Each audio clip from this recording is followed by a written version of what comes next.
dia para você que acompanha aqui a programação da TV Mar. Nós estamos iniciando mais um TV Mar News nessa manhã de quarta-feira já, né, gente? Ia dizer terça. Nessa manhã de quarta-feira, 26 de agosto, para você que acompanha aqui a nossa programação, precisa sair de casa, mas não quer perder o nosso programa, não tem problema algum. Você pode baixar o aplicativo da TV Mar no teu celular e acompanhar assim toda a nossa programação aqui da palma da tua mão. Nós também estamos passando ao vivo lá no portal Gazeta Web, é só você acessar e o endereço você já conhece muito bem, www.gazetaweb.com, e você vai acompanhando a nossa programação, além, é claro, de também poder ficar muito bem informado sobre tudo o que acontece aqui no nosso estado, no país e no mundo inteiro. E olha só, nós também estamos presentes nas redes sociais, é só você seguir a gente lá no Instagram, também no Facebook e acompanhar a gente lá no nosso canal do YouTube, onde você vai ver e rever as nossas matérias, entrevistas, programas e matérias especiais também. E a gente inicia o nosso programa sempre lembrando que o TV Mar News é um oferecimento do Plano de Saúde Apivida, aquele plano de saúde completo para toda a família com cobertura odontológica e que cabe muito bem no teu bolso. Então, pensou em plano de saúde, pensou em Apivida, nesse aqui a gente confia. E é claro que a gente também não pode perder o hábito de abrir o jornal aqui nas nossas manhãs. Vamos abrindo então esse tradicionalíssimo jornal aqui de Alagoas, a Gazeta de Alagoas, de forma agora digital, né? Acompanhando as novas tecnologias, você acessa então aí www.gazetadealagoas.com e a gente vai conferindo os principais destaques para a manhã de hoje. Alagoas tem a segunda maior taxa de fechamento de lojas do país no segundo trimestre. Colo trabalha pela reativação da fábrica da Camila aqui em Alagoas. Estado supera a marca de 71 mil recuperados de coronavírus. Reinfecção no exterior leva infectologistas a pedir cautela. Na fase amarela, Sertão Alagoano tenta se recuperar dos prejuízos. Rui anuncia retomada de obras na Orla Lagunar. Apesar de recuo na oferta, vendas de imóveis avançam 32,5% aqui em Maceió. E você vai acompanhando aqui outros destaques, destaque do esporte também. CRB decide com Cruzeiro vaga para a quarta fase da Copa do Brasil e você vai ver mais detalhes a respeito disso aqui hoje no canal Esportes. É só você conferir então lá com o Viderlan Araújo, ainda hoje às 11h30 aqui no teu canal 525 na NET Claro. E a gente tem aqui outros destaques, só você acessar então aqui www.gazetadealagoas.com.br. E olha só, gente, uma série de reportagens da Gazeta de Alagoas, inclusive, tem mostrado o descaso com o dinheiro público com o abandono do sistema Catolé Cardoso. O jornalista Arnaldo Ferreira fez uma análise sobre o caso e a gente acompanha a partir de agora. Eu falei logo no início da semana com relação às dificuldades do Catolé, que deveria abastecer 50% de Maceió e até agora é um grande exemplo de desperdício de dinheiro público desde 2007. O contrato com a empreiteira já está em 73 milhões de reais. Não anda, a obra não anda. A empreiteira diz que o contrato continua vigente, mas só continua a obra quando receber do governo de Alagoas, que diz que não tem dinheiro. Resultado, nós temos o Pratagi, o Catolé, e para resolver o problema do abastecimento de água da região metropolitana, seria necessário hoje algo em torno de 3 bilhões de reais. O governo diz que não tem dinheiro. Coincidentemente, esse montante é o que o governo espera arrecadar com a privatização da concessão do sistema de distribuição da água e coleta do esgoto sanitário. A privatização dessa concessão está prevista para os dias 29 e 30 de setembro e já tem muita gente interessada. Mas na prática, segundo parlamentares, consumidores, o que isto vai significar é que a conta vai subir. Os investimentos, se chegarem, tem 8 anos pela frente. E até lá, meu amigo, haja paciência. Os parlamentares que fazem oposição à privatização do sistema de distribuição da água e da coleta do esgoto sanitário estão de olho. É importante lembrar, a privatização não inclui um sistema de tratamento da água e produção. Este é o problema. Vamos aguardar os próximos capítulos. Pois é, né, gente? Enquanto isso, ainda no século XXI, nós ainda temos problemas aqui na nossa capital e em todo o estado com falta de água, abastecimento de água e como também ao recurso, né, a ter acesso ao saneamento básico. Isso é muito triste. A gente vai falar agora sobre o feriado de Nossa Senhora dos Prazeres, amanhã, padroeira aqui de Maceió. O que a Igreja Católica está preparando para o dia de amanhã? A gente vai saber agora, ao vivo, com Viderlan Araújo. Bom dia para você, Viderlan. Bom dia também ao nosso repórter cinematográfico, Chico Nogueira.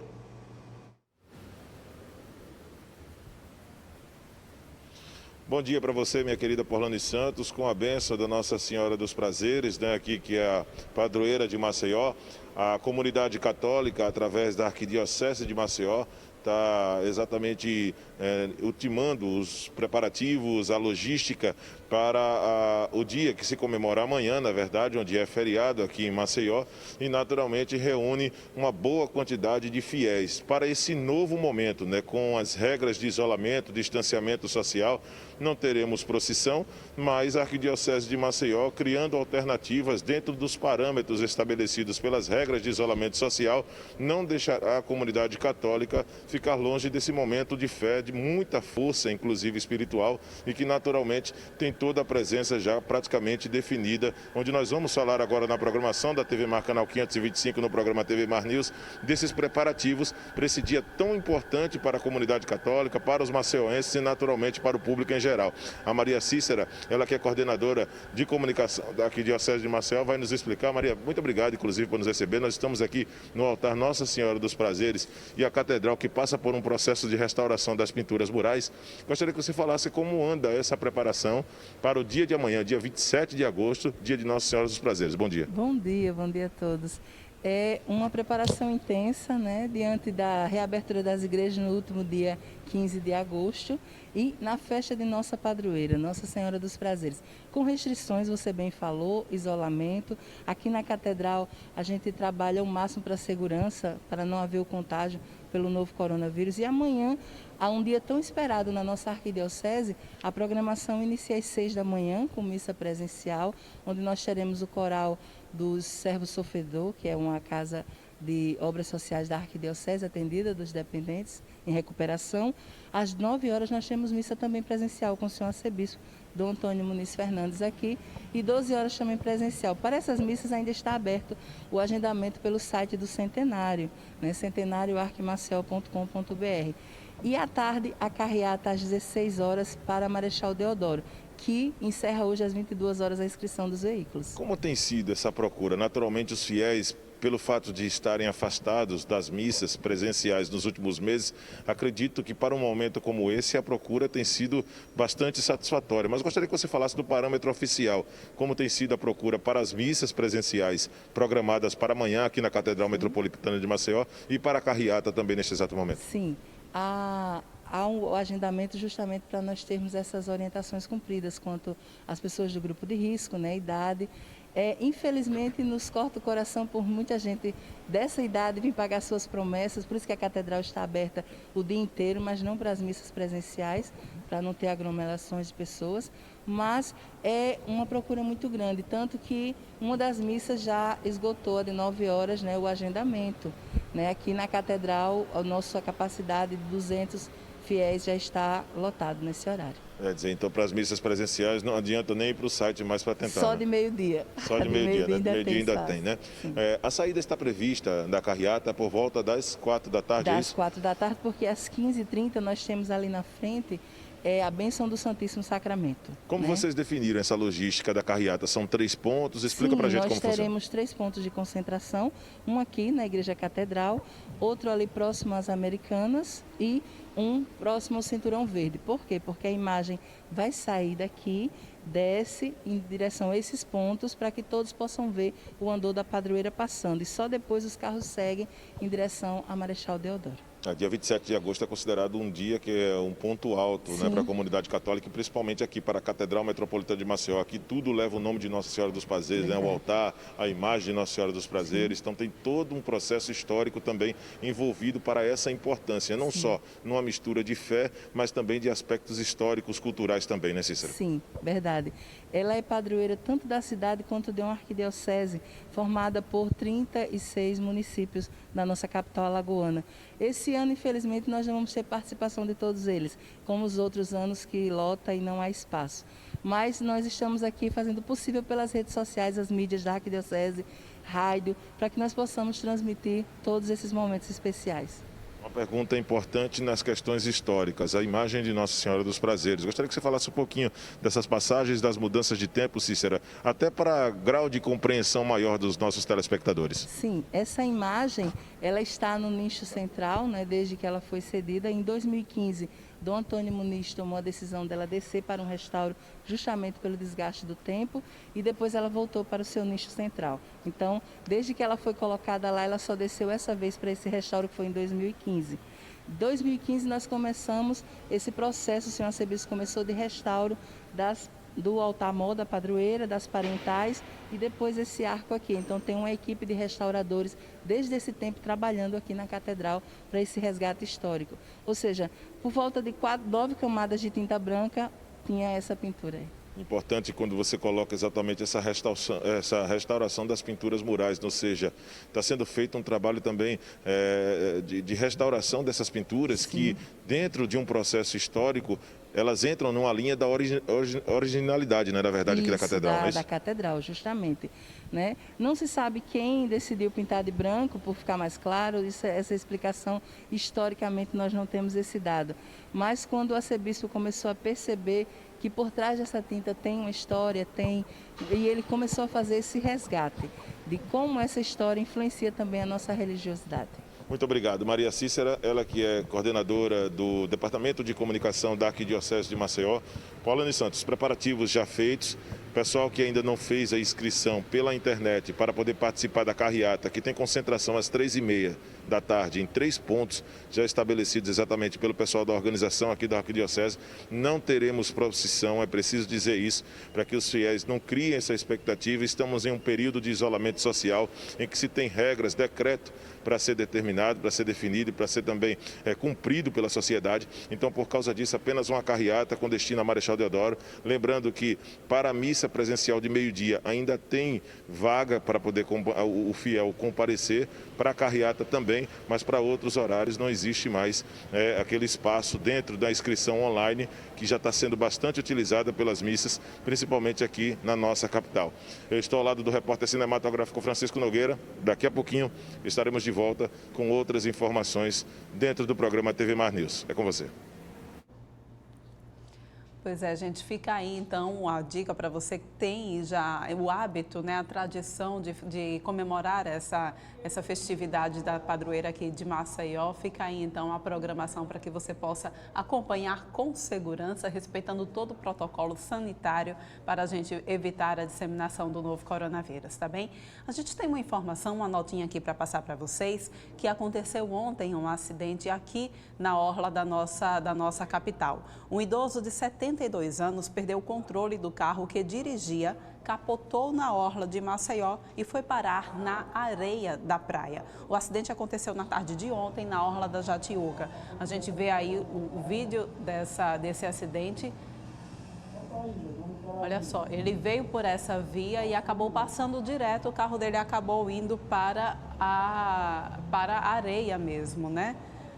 A gente tem as informações aqui. Quando os bombeiros chegaram ao local, o motorista já estava fora do carro, consciente, com apenas ferimentos leves, e não aceitou ser levado para um hospital. Ele precisou assinar um termo de recusa de atendimento.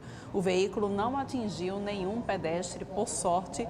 Então, o senhor só teve algumas escoriações. As informações que nós temos é que ele está bem e que, graças a Deus, também o veículo não atingiu nenhum pedestre que passava pela orla, visto que esse acidente ocorreu à tarde e a gente sabe que durante a tarde há um número muito grande de pessoas que ficam transitando por ali exatamente para praticar atividades físicas, né? E a gente agora vai falar sobre a Semana Nacional da Pessoa com Deficiência Intelectual ou Múltipla. É que a gente está exatamente comemorando essa semana desde o dia 21 e a gente vai conversar aqui no estúdio com Jules Schwartz. Ele que é advogado e vai falar um pouco mais sobre a programação dessa semana e também sobre como é que está o nosso país, o nosso estado, para acolher as pessoas com deficiência. Muito bom dia para você, Jules, tudo bom? Bom dia, Paulane, tudo bem? Então, Júlio, primeiro conta pra gente o porquê que a gente tem essa data, a data instituída já para a pessoa com deficiência, já é lei? Ela é uma lei, né, e ela é instituída pelo Ministério da Educação, né, e ela, na realidade, é uma semana interdisciplinar entre os ministérios, né, envolve educação, saúde, assistência social, que ela fomenta, né, uma discussão para a sociedade, ela traz para a sociedade, como tem o lacinho amarelo, o lilás, o vermelho, Semana do Câncer, isso, aquilo, né? Ela traz para discutir com as pessoas o tema da deficiência das pessoas com deficiência intelectual e múltipla, né? E aí envolve o autismo, microcefalia, TDAH, TOD, etc. E aí, várias associações, a PAI, Pestalozzi, o Ministério, a Secretaria da Estadual, Municipal, Assistência Social, todos eles se envolvem nesse programa, que é um programa federal, né, dessa semana.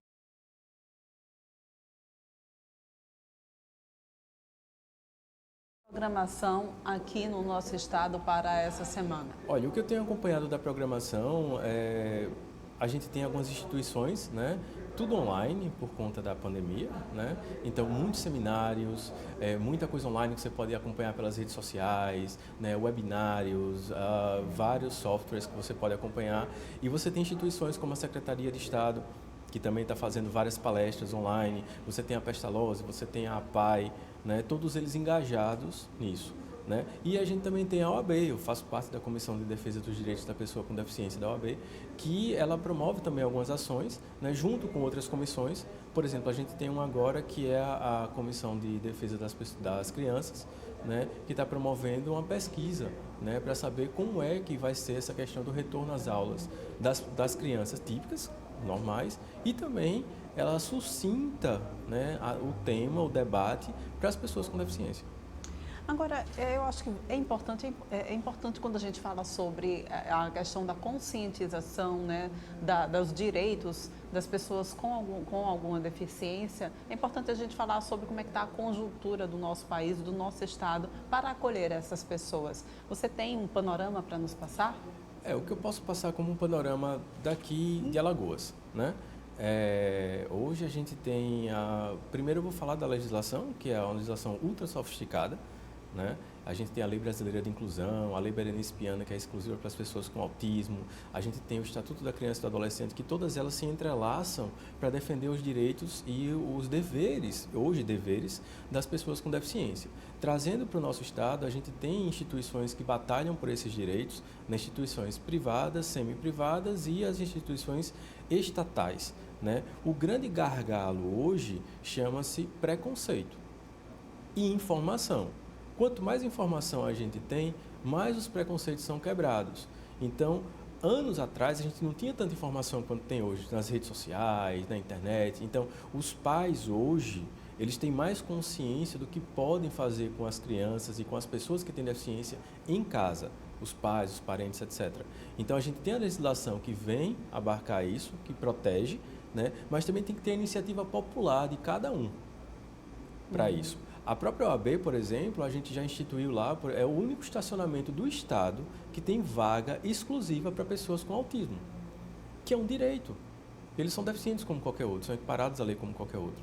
A gente faz conscientização com shoppings, conscientização com centros comerciais, né? A gente tem parcerias com o Ministério Público, Estadual, Federal, né? Principalmente a Justiça Federal, que atende muitas pessoas por conta do BPC e LOAS, né? Que é o salário do INSS que eles recebem. Então, assim, o panorama que a gente tem hoje é um panorama eu diria assim, de conscientização. A gente tem que informar mais a população, né, sobre o que existe e desmistificar os preconceitos. É aquela história, né? A lei existe, como você já bem disse, é uma referência, inclusive, mundial, e a gente só precisa, então, fazer com que ela saia do papel de fato e as pessoas se conscientizem sobre a importância de dar acessibilidade a todos de igual para igual, né? A gente tem um grande problema vivenciando agora exatamente por conta dessa pandemia, Júlio, que é a questão da educação de maneira remota de crianças, né? E quando a gente fala de educação de maneira remota para crianças típicas, já tem sido um problema muito grande, enfrentado tanto por pais quanto pelas escolas, como também pelos próprios alunos. Quando a gente fala sobre essa educação remota para crianças com deficiência, o problema é um pouco maior. Eu queria que você pudesse falar um pouco sobre essa situação. Eu vou tentar resumir, porque é um tema complexo. Em recente pesquisa do Instituto Rodrigo Mendes, que é nível nacional, eles detectaram que, por conta da pandemia, alguns países e alguns especialistas eles discordam com relação à reabertura das escolas. Nós, no Brasil, estamos passando por uma fase de flexibilização. Entretanto, tem países que já passaram por essa pandemia mais forte e já começaram a reabrir as escolas, né? Então, o grande problema da discussão dos especialistas é, por exemplo, países como a Coreia do Sul, que é referência, né, em extirpação da pandemia, em controle e tudo, né? Eles abriram as escolas para as crianças que estavam em atendimento remoto, né? E coisa de uma semana fecharam todas elas, porque começou a proliferar de uma maneira exorbitante, né? Na França foi a mesma coisa, nos Estados Unidos foi a mesma coisa, na Suécia foi a mesma coisa. Então, assim, você ainda consegue controlar alguns adolescentes, conscientizar, que é o ensino médio, né? Tem que usar máscara, seguir protocolo, mas como é que você vai fazer com as crianças de nível fundamental, os pequenininhos, de 4 a 7 anos, de 4 a 10 anos de idade no máximo, né? Esse é que é o grande problema. E isso com crianças típicas, como você falou. Mas e as pessoas com deficiência? Desde março, quando começou a pandemia, as aulas elas começaram no estilo remoto, né? E os professores, muitos deles, e aí a gente tem que falar, né, que a educação no Brasil ela é formada muito mais da escola pública do que das escolas particulares, né? Então, as escolas públicas, muitos professores não sabiam nem como fazer. O próprio governo, a própria secretaria, as instituições não sabiam como prover à população daquele conteúdo pedagógico, né? Os professores não estavam preparados para dar videoaula. E aí como foi? Como é que você vai distribuir conteúdo para essas crianças de 4 a 6 anos de idade do ensino fundamental, né? Sem especialização, sem adaptação, os pais se viram loucos com relação a isso, né? Porque você junta toda a atribuição que você está em casa, o trabalho é redobrado e você ainda tem que dar atenção para a criança com deficiência. Muito conteúdo não foi adaptado, os pais começaram a desistir, abandonar, literalmente abandonar, né? Não, deixa para lá, não vou mais, esquece, isso aí não dá para mim, para o meu filho, toca para frente. Quando voltar essa questão da pandemia, tiver alguma vacina, aí eu vou pensar em colocar o menino de novo na escola. Isso é um problema, porque a educação é um direito universal e tem que ser garantido por todos. É verdade. Tem sido muito difícil para todo mundo, inclusive para o professor também. É necessário que tenha esse contato, essa interação com todas as crianças, sejam elas típicas, sejam elas com alguma deficiência. Com certeza, os professores, todo mundo, não foi só os professores, todo mundo foi pego, né, de supetão com essa história da pandemia, do lockdown, fecha tudo, né? A população ela se viu encarcerada, né, tal qual os presídios, e assim, quando você se vê dessa forma, você tem 1001 coisas que você fica pensando na cabeça e você ainda tem que trabalhar. E aí, quando você é professor, você ainda tem que trabalhar, produzir conteúdo, mas aquele conteúdo que você estava acostumado de ir para a sala de aula, ler, colocar no quadro, colocar o PowerPoint, você tinha que transformar isso em virtual. E no ambiente virtual, você tem, de repente, menos tempo, mais recurso, mas menos tempo de interação com o aluno. Só que tem essa dualidade. É tecnológico, é muito fantástico, você tem a internet todinha a seu dispor, vídeos explicativos, dinâmicas, opções 3D, que é o que a gente sonhava uns anos atrás, né, de ter aqueles quadros interativos e tal, mas para a maioria dos professores isso não chegou. E chegou de forma gambiarra, né? Por isso que os pais das pessoas com deficiência, quando viram aquilo, que o conteúdo chegava de forma universal para todos os alunos e não mais adaptado para os seus filhos, começaram a deixar de lado. Ou os próprios pais, já sobrecarregados, começavam a pegar a atividade que chegava e eles ter que adaptar para o seu filho. Ou seja, mais carga ainda, né? Então, o que aconteceu na realidade foi que começou a evadir esses alunos da escola, né? E existia todo um trabalho antes de incluir, né? E agora está sendo excluído. O que é que a gente pode pensar agora para o futuro? Pensar para o futuro é que essa é uma grande oportunidade de todas as atitudes que a gente fizer agora, que elas sejam alavancas para um futuro melhor e mais inclusivo. Então, os pais, os alunos com deficiência, a comunidade toda tem que se juntar, ir para a escola, conversar, participar da elaboração dos protocolos de retorno às atividades escolares normais, né, para que essa parte da sociedade não seja excluída novamente. E não fique esperando lá na frente ser chamada, você tem que ser protagonista da sua história.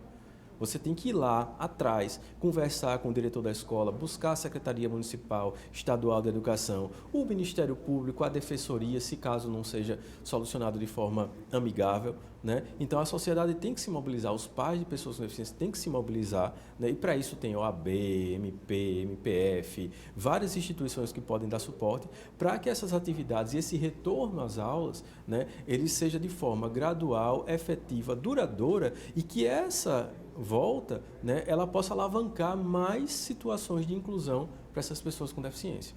Muito bem, eu agradeço a tua participação aqui no TV Mar News. A gente volta a se encontrar em uma outra oportunidade, Eu tá bem? agradeço, obrigado, bom dia. A gente vai agora para um rápido intervalo, mas não sai daí porque a gente vem trazendo mais informações para vocês ao longo aqui do nosso programa, tá bom?